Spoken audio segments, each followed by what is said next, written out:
Now, welcome everybody back to the Flying Doghouse. We're going to take a look at a deep dive on the T-33 Shooting Star by Lockheed. Brought to you by Any Builds in the Sim. And the 2024 version of this, oh my goodness. Anyway, we'll share detailed thoughts as we go.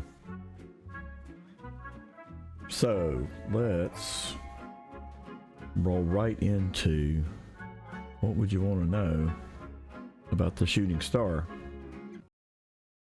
It had a very long shelf life, so it was America's subsonic jet trainer for quite some time. Made its first flight in 1948. The last Air Force to use the T-33 was the Bolivian Air Force, and it was retired in July, easy for me to say, of 2017. That's a very long time.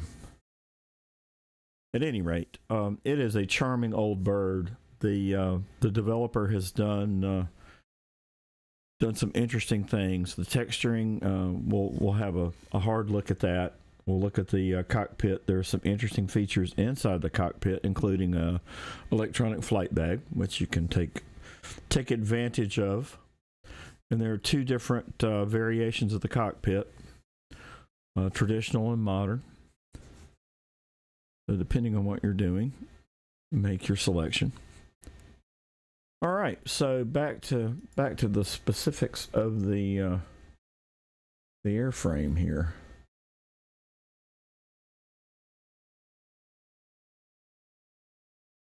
All right, crew of 2.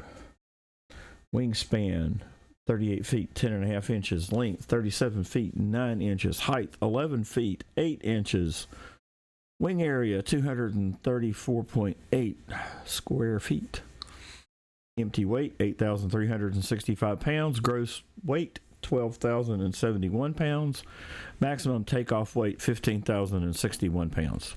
It is powered by an Allison J33 centrifugal flow turbojet. It's an interesting thing in the sim. So one of the things that you'll notice as you're operating the aircraft is, the engine does take a bit to spin up. You can also have a flame out, and so all those fun things later. And then the performance characteristics. Maximum speed 600 miles an hour at sea level, cruise speed 455 miles an hour, range 1,275 miles an hour, with a service ceiling of 48,000 feet. Rate of climb 4,870 feet per minute. It will boogie. Does very nicely for its age, we'll put it that way. And as far as armament goes, different configurations of stuff mounted on 2 hard points. So there you go. 2,000-pound bombs on the hard points, or rockets, AT-33s. So there you go. That's all the statistical stuff out of the way. Let's jump over onto the ramp, and we will continue with our walk around. We did one on our preview flight, but we'll dive a little harder here on our deep dive. So we'll meet you on the ramp. Okay, so we're going to do our cold and dark at Nellis Air Force Base. I thought it was an appropriate spot. Do the cold and dark start of the T-Bird in front of the Thunderbird hangar. Okay, so we've got some housekeeping to do in terms of getting rid of the ground stuff. So canopy is now good.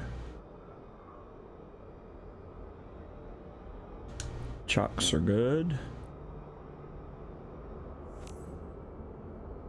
Gear pins are now off. That leaves us with the pitot cover and the engine covers. Oh, we'll get that taken care of. Again, just a reminder, this is Freeware Nellis Air Force Base. Quite good. Available over on Flightsim.to. Okay, there we go. She's a beauty. She's a classic. Let's jump in the cockpit.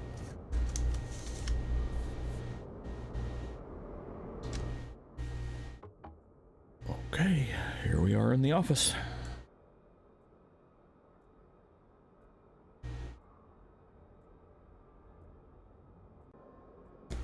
Okay, here we are in the cockpit. So I thought I would save us a little bit of time. I've already run the before engine start checklist, and there's really, nothing worthy of note here other than this being a good way for you to learn where all of the control features are inside of the aircraft. But I've gone ahead and at least run that particular part of the checklist to make sure that we are in a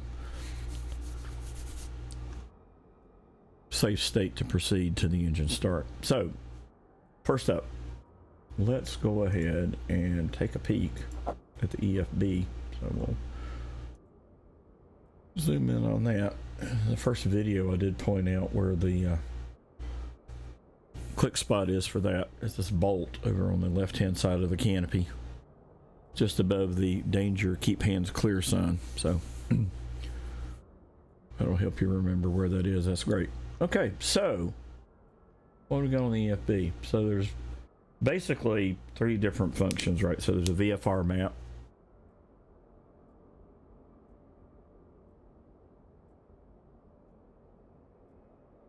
which is handy. The ground menu, which you can pick your payload, right? Rockets or bombs or nothing. Flare dispenser, yes or no. Luggage pod, yes or no. There's a ladder that you can deploy. And then there's a remove all ground equipment menu choice as well. And then options is simply to turn on the classic cockpit or leave the modern. So we'll take a look at that again here in a minute. All right, so the home button at the bottom of the EFB does not hide it. So if you want to hide the EFB, then click again on the bolt. There we go. All right, so that's good. The other bolt that's worthy of note is this one here on the eyebrow, left hand side. This will change the cockpit from classic to a modern configuration for air showy and cross-country flight kinds of activities. We're going to keep it classic. Okay. But beyond that, we need to get into the heart of the matter. So in order to get to the checklist, you press the tab key, and then we'll open up, and then you can make several different choices here. We won't go through all of these, right? But I clicked on aircraft, which took us here, and then to checklist, right? So that's how I got to this particular page to start the process. All right, so this is where the fun starts. Okay, here we are back in the office. We're ready to get rolling again. Okay, so pretty straightforward, right? So battery switch needs to come on. So the battery and the generator and the ignition booster switch and starter switch are on the pilot right. Fuel tank settings will be pilot left. So we'll roll through those fairly quickly. All right, so battery switch. It's located here. It comes on. Generator right next door. It comes on. Throttle opposite side of the cockpit. It is set to idle. I'm using hardware to do that, so that one's good. The ignition booster switch, easy for me to say. I can come to to off. Not ready for that yet.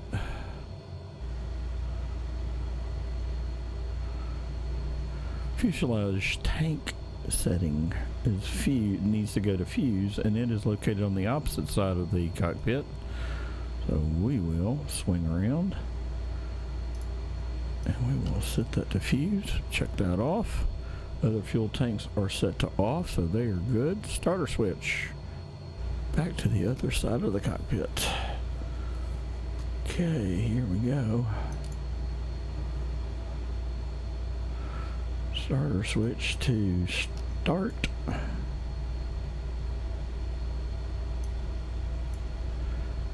That is good.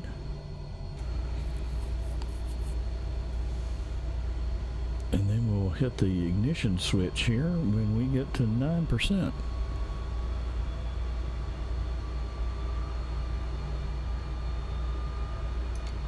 And there we go. And we should start coming to life here. We can watch the exhaust temperature gauge come up, and it is. And we are now well on our way. Love these old gauges. They are awesome. Alright, we can check that one off.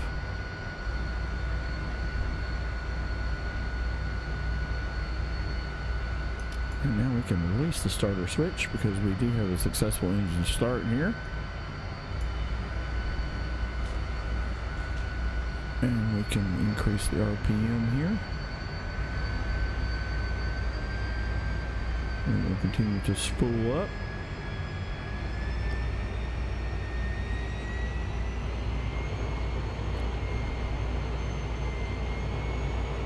And our exhaust temperatures are good.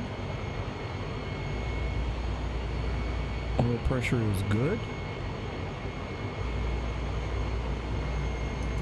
Alright. We're good to go here with the engine start. Okay, so throttle set at 68% RPM.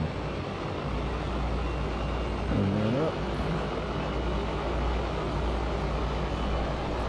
You want to make sure you have your parking brake on. And then rapid idle and drop.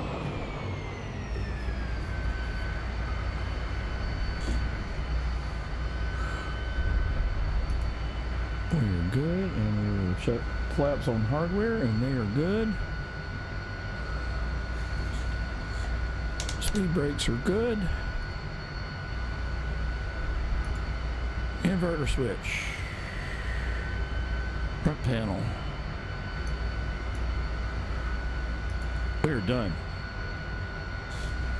All right, so the process there is very, very straightforward. Alright, animated ground crew doing some voodoo over there on an invisible plane. That's interesting. Alright, we'll press the tab key here and get rid of the EFB. Alright, so really no surprises there, right? I mean, just a few basic switches. I mean, it's not fully modeled real world, but it is fun. And we're now ready to taxi. So let's go ahead and we'll rejoin at the end of the runway. So we'll be ready for takeoff. All right, be right back.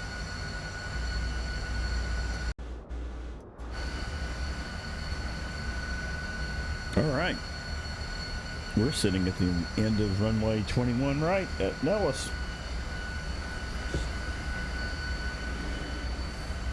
All right, a couple of things about the aircraft. One, takeoff settings for flaps. You're going to want those set at least 28.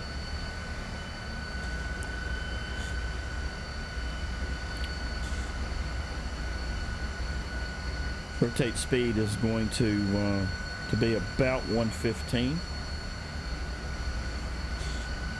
Seems to come off the runway a little easier at 120, but that's just my experience with this. So we're going to slowly spool the engines up. They will flame out on you, and the user guide does tell you to take care when you're spinning the engines up.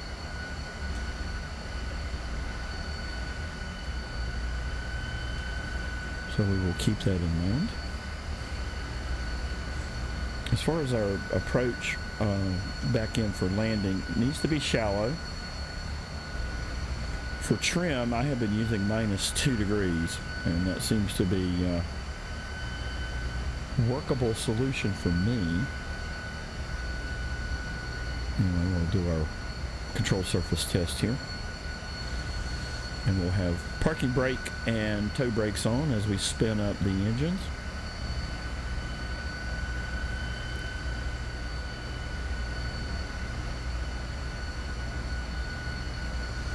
And we'll be ready to go here shortly.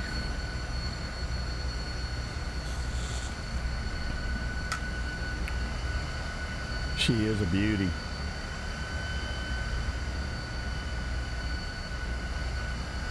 Very, very well done.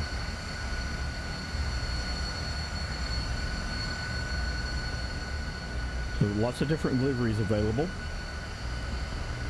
There is one for the Thunderbirds. Probably should have taken advantage of that for this particular shakedown flight, but I'll leave that for you to explore.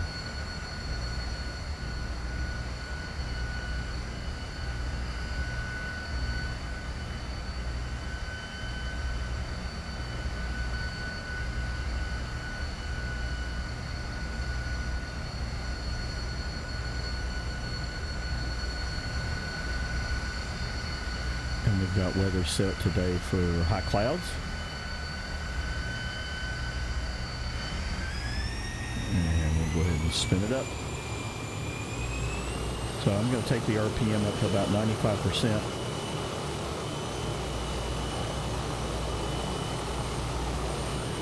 And then we will come off of the parking brake and we'll be on our way.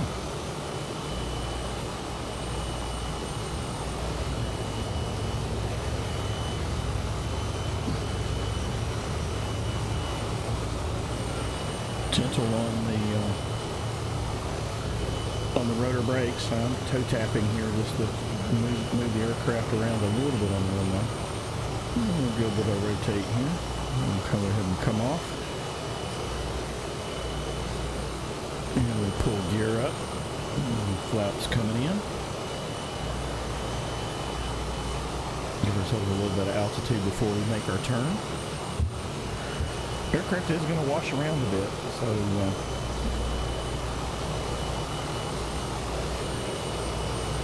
be prepared for that. The other piece of advice I would give you in terms of the control surfaces is judicious on the inputs, right? If you jerk this airplane around, particularly if you're working on aerobatics, you will put yourself into the spin, and then your day will not end well.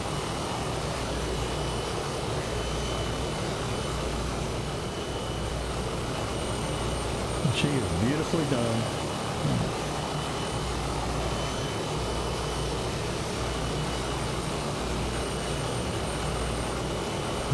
Warbling around a little bit.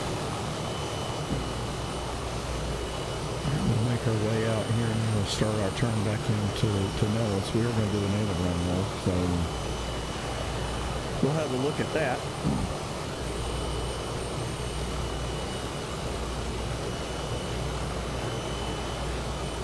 I mean, it really is just a pleasure to fly. I hate that I waited so long to pull the trigger on it, to be honest. This one's a classic.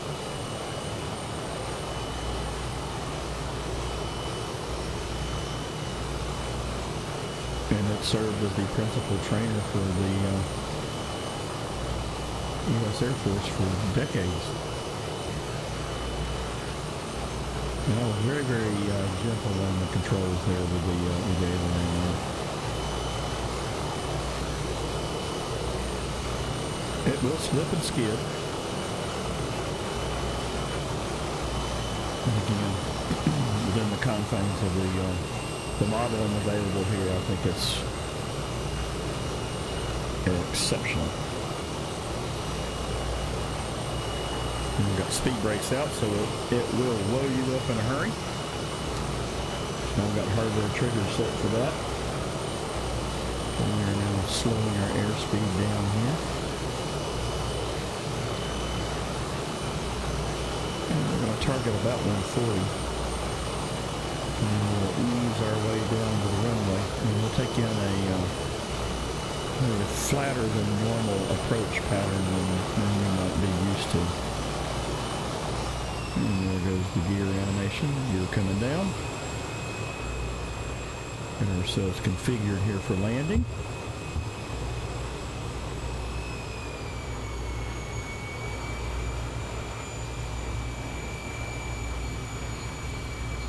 Our airspeed will continue to burn off.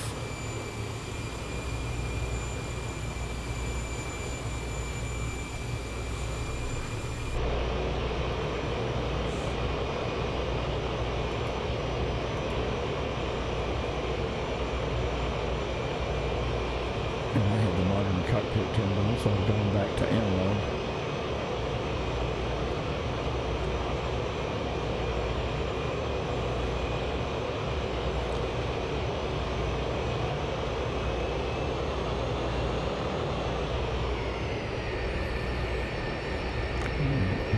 Roll back on the power here.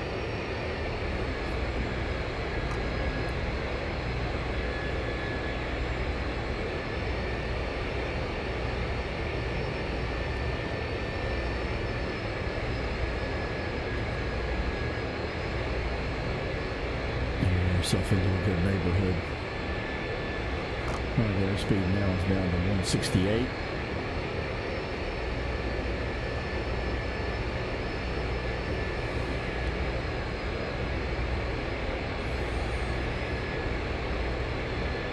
One of the cool pieces of scenery in the area is the NASCAR track. It's 1 o'clock. I'm sure the folks attending races are taking in some of the aviation views that they get from being in proximity to this airbase.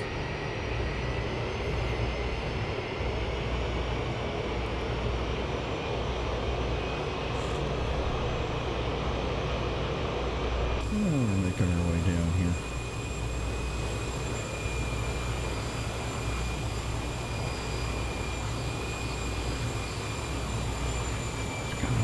Working our way.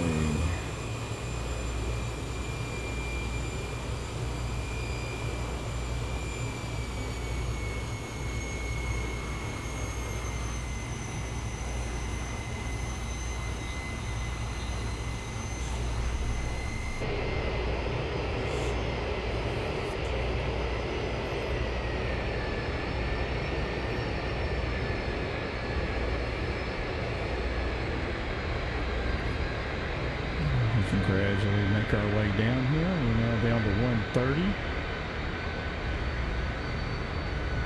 And we'll just let the airspeed just kind of bleed off and come back again a little bit with the throttles.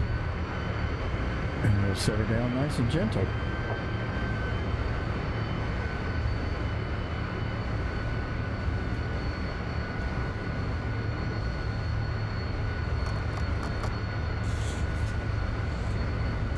Beautiful airplane. Simworthy, absolutely worth every nickel. And this video was not sponsored, so I paid for this aircraft out of my pocket. And I am very, very happy that I have purchased it. So congratulations to any builds. And having this in Microsoft Flight Simulator 2024 is just a huge win. Particularly for those of us who love old vintage airplanes.